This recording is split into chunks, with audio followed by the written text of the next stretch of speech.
This time, I'll be answering a question on Instagram. Thank you for the request. Honestly, you're already pretty much there. That said, everyone has room for improvement, so let me show you 3 things that I've noticed. The board going toward the toe side, the board shooting out toward the nose, and the nose slamming into the ground. Let's take a closer look. First, let's look at the issue of the board going toward the toe side. The main cause of this problem is in the position of your hips. A common mistake is trying to flip the board while pulling your hips backward. While this might generate some force to flip the board, in most cases, your hips don't rise enough. If you flick in this position, your front foot stays in front of your center of gravity, causing the board to land on the toe side. To fix this, avoid bending at the hips and focus on jumping straight up. It's natural for the board to move toward the heel side as you flick in that direction, so jumping backward itself is not wrong.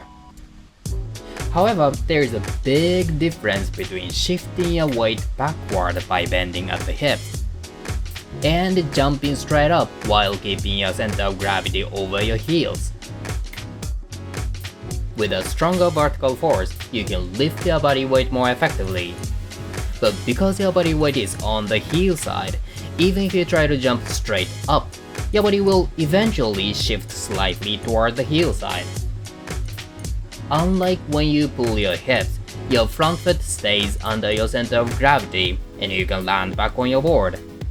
The next problem is the board shooting toward the nose. Although it may seem similar to the previous problem, the cause is different.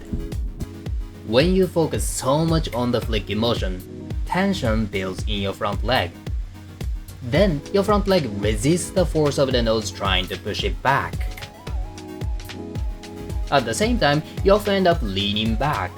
Due to action and reaction, you may be able to accelerate the force of your flick by extending your body in the other direction. But if you do so, the flick sends the board too far forward and you won't be able to land back on your board anymore. To fix this, while it's easy to say you need to relax your front leg, it's against intuition, as it's natural that your leg stiffens when you're focused on flipping the board. So instead, give your front leg another job that naturally forces it to relax. Think about jumping right after you push your feet down. As your body extends upward, your legs naturally relax. Use this reflex where muscles relax after being activated. In a kickflip, focus on using your front leg to push your body upward. It will naturally relax the muscles, allowing the board to push your front foot back in, which is essential before flicking it out. Finally, the issue of the nose slamming into the ground. This is largely a timing problem. In a kickflip, you first need to angle the board, then slide your front foot off the nose to flip it. Imagine applying the same force before the board has gained enough angle. You can tell the nose will slam into the ground. The solution is essentially the same as before.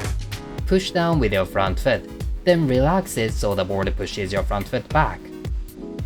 If you find it hard to acquire the feeling, I'd also recommend practicing placing your back foot down and focusing on pulling your front foot in and flicking it out. Finally, let me introduce Instant Tip Finder, a new system from Trek. How-to videos, including this one, often contain too much information, but with this system, you can instantly find the smallest, most actionable tips to try next. By selecting the track you're working on and the specific challenge you're facing, you can quickly search for tips you can apply right away, so be sure to give it a try. And that's all for this episode. Thank you so much for watching. Until next time.